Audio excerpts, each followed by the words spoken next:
Welcome to the Raising Confident Girls podcast, your guide to raising strong, confident daughters. I'm Melissa Jones, the founder of Girls Positivity Club and a teacher for over 20 years. In a world where girls often feel overwhelmed, anxious, and confused, this podcast is your go-to space. As caregivers, we navigate challenges together.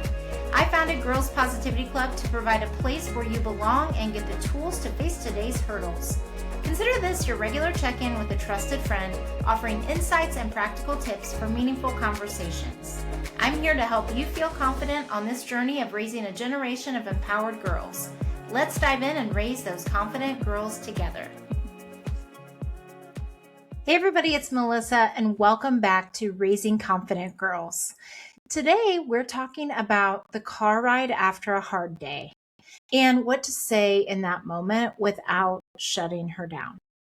So imagine that you pick her up and you can tell something's off. So this might even be you're picking her up from an activity or an event.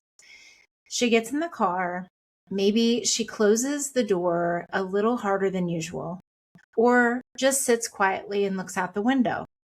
And you ask, how was your day? Or how was it? How was the thing? And you get a shrug, or it was okay, or nothing at all. And you can feel it. There's more there. Something didn't go how she'd hoped. Something didn't feel right. And in that moment, you're trying to figure out what to do with that. And your instinct in that moment is almost immediate. You want to ask more questions. You want to figure it out. You want to help her talk about it. Because if something did happen, you don't want her holding on to it all afternoon, all night, and maybe even into the next day. You don't want to miss it. You just want to help her through it. But what's actually happening, and here's what's important to understand about that moment, is the car ride after school or wherever that is for you is not always where she's ready to process what happened. Not because she doesn't want to talk, but because she hasn't sorted it out yet. And this can look different depending on her age. A younger girl might start talking and then stop, jump from one thing to another, or change the subject quickly or avoid it altogether. Whereas an older girl might go quiet, give one-word answers, or shut down completely. But in both cases, it's not that nothing happened. It's that she hasn't figured out how to explain it yet. And sometimes she doesn't even fully understand why it bothered her. She just knows something didn't feel right. So this is why questions can backfire. And this is where it can get tricky. Because when we sense something's off, we naturally ask more questions. And this is something that my family tells me I do all the time. I just ask question after question sometimes. What happened? Who were you with? Why are you so upset? But to her, that can start to feel like pressure. Not because you're doing anything wrong, but because she doesn't have the words yet. And when she doesn't have the words, questions can feel like something she's supposed to answer correctly. And that's often when you see her shut down even more. Or just say nothing so that the conversation ends.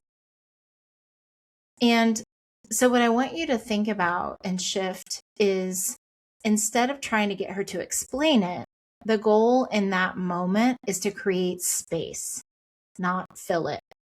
And one of my favorite things to ask is, and I'm not always perfect at it, are you open to talking about this right now?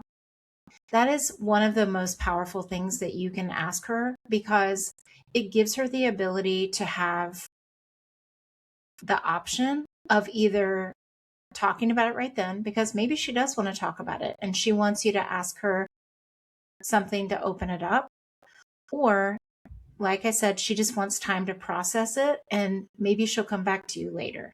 But asking, are you open, instead of forcing a conversation, is such a game changer. And this is where small shifts in what you say make a huge difference. Instead of even what happened, you might say, you seem a little quiet. I'm here if you want to talk. Or something seems a little off. I'm here if you want to talk. Which lets her know that you noticed without putting pressure on her to explain it right then in that moment. Or you might say, you don't have to talk about it right now, but I'm here when you're ready and if you want to talk about it. Which takes away that feeling of needing to figure it out immediately. Because she might be replaying it in her mind and deciding, is this even a big enough deal to talk about? Or do I want to talk about this? Or do I want to just see what happens tomorrow? And from what I have heard from the girls who've told me directly, it's that they do need this space because they sometimes need to see how it's going to play out the next day, or they need to see how they feel later after they've had some time away from it. You could even say, do you want to talk or just sit for a minute? Or do you need space? Do you need alone time? Or do you want me to sit beside you? So even if you're not directly talking about it right in that moment, and it doesn't mean you never are, but it's giving her just that presence of you being there. And it gives her a little bit more control in the moment. And I think the hardest thing too is if you ask, are you open to talking about this, or whatever version of that feels good for you? And they say no, it's letting it be a no for now. Because we want to know what's going on. We can tell something's off. And I don't know about you, but I can start to get that panic feeling inside of me where I want to fix it. I want to help. I want to be a support. I want her to know that she is supported by me, that I'm there, and all the things. And the pressure can make it feel the complete opposite. And what that does when you ask, are you open, or say, I'm here when you're ready, is it takes that pressure off while still letting her know that you are there. And you're not ignoring it.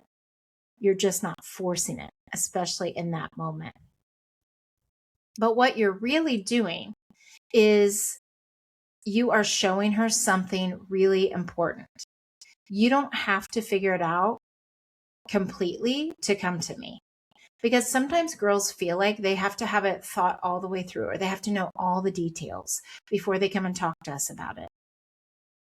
We're also showing her that she doesn't have to explain it perfectly and that she can take her time. So you're not waiting for the right answer. You're just there.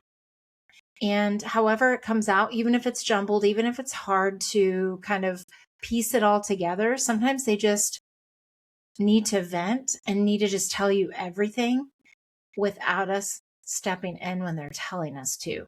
So it's listening, however it comes out, even if we don't fully understand it, just letting them vent it before we even say anything. And even if that doesn't look like much in the moment, just letting her know that you're there, that matters way more than you think. And here's the part that can feel hard. Sometimes she won't open up in that moment at all. Sometimes it happens, like I said earlier, later. Sometimes it's later that evening, at dinner. Sometimes it's before bed. Sometimes it's at a random time that you don't even expect, hours after you thought the moment had passed. And you're like, oh, I guess she worked through it, and I'll just keep an eye on it. And that's what I tell myself. Like, I just bookmark that to notice where it's happening, when it's happening, notice her body language about it, and just kind of picking up on little patterns. I just kind of store that so that I can kind of piece things together later if I need to. And it can feel confusing, but sometimes they do just come to us at random times when we're cooking, when we're for a walk, out for a walk.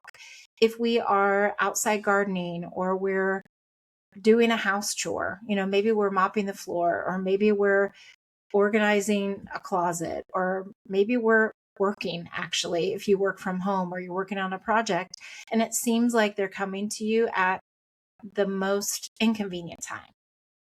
But the whole point is that they come to us. And sometimes they'll just come and stand. Like I've noticed with my teenager, it'll happen in the kitchen a lot. And it'll just be a moment of just being there, and they'll be quiet, just standing there. And then all of a sudden it just comes pouring out. And so when she does that, it can feel very confusing. And you're thinking like, why now? But in those moments in the kitchen, I've had some of the best conversations. And I just tell myself while she's sharing, I don't interrupt and I don't say anything. Even if I have advice, even if I have thoughts, or even if I have questions, I just let her talk. And then after she's gotten it all out, I might say, did you want me just to listen, or do you want some advice? Are you figuring, how are you feeling about it? However that sounds for you, however most naturally it comes out. Sometimes they still don't want our advice. They just wanted to vent it so that it's out there. And so we are aware of what's going on. So like I said, I will bookmark that in my mind and just pay attention to whatever that thing is. If they don't want the advice, if she doesn't want the advice, then it's okay. It doesn't mean that that's never going to come up again, or it might just mean that by her processing it through with you, she's kind of coming to her own conclusion. Or you could ask her, what do you think you'll do? And asking a simple question like that as well is just letting her have the control of how she's feeling in that situation. And she might say, I have no idea. Do you have any ideas? Or she might say, I think I'm just gonna, and then whatever the thing would be, I think I'm just gonna talk to her tomorrow and ask why she said that. Or I think I'll ask my coach after most of the girls have left practice. Or I think I'll do this. And no matter what, you can decide if you want to correct that. But what I would do, in my experience, is just let her make that decision. And whatever happens, obviously I'm talking about safe things, not like she's going to go and fight someone or something like that. That would be dangerous. But even if you're not sure how that'll work out, I think too, us just being like, okay, sounds good. Let me know if you want to talk about it more, or, if you need any advice or anything, I'm happy to help.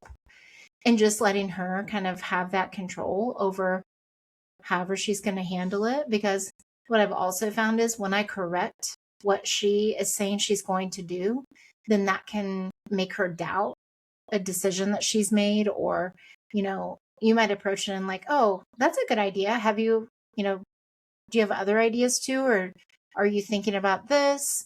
And being really careful just to let it continue to be in her court, kind of, unless she is saying like, well, what else do you think I should do?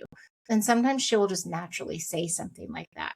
So all of this is a really good sign. And you won't do it perfectly every time. I don't do it perfectly every time. Sometimes I jump in too quickly and tell advice, or I, whatever, I say the wrong thing, or I start then, like I do great in the beginning, and then I might ask a bunch of questions. I'm like, did I ruin it? But you really don't. You just create that space, let her process through it, and you're there as a guide if she wants you.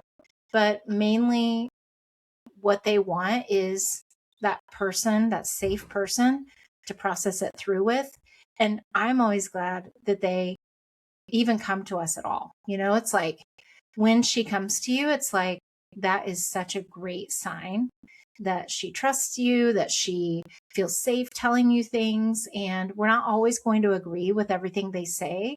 But I think the important thing is that they come to us at all. And that's the relationship we want, is we want them to come to us for small things, for bigger things.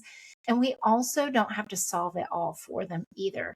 Like, we are helping guide them through it, but we're also letting them have that independence. And, sometimes they just need that space. And so when they do that, it's really a good sign, because it means she's processing it in her own time and she still feels safe coming back to you. So next time you're in that car, or you're in the kitchen, or wherever it is, and it feels quiet, or like you didn't get much out of it, or you're not sure how it went, it doesn't mean you missed it, even if you mess up. It just might mean she's not ready yet. And the way you respond in those small moments, when you don't push, but you don't pull away, is what makes it easier for her to come back later. You don't have to get it perfect in the moment. You just have to keep the door open. And that's what she'll remember. I hope this was helpful, and I'll see you next time. Thanks for joining another empowering episode of the Raising Confident Girls podcast. Share today's insights with caregivers and friends, building beautiful relationships with strong girls. Hit subscribe so you never miss an episode. We're not just a podcast, we're a community. Follow Girls Positivity Club on social media for more empowering content on Instagram, Facebook, TikTok, and YouTube. This podcast empowers you, supporting incredible girls. Let's create strong, beautiful relationships with the girls in our lives. I appreciate you listening today. Stay confident, stay connected. Until next time, keep raising those confident girls. You've got this.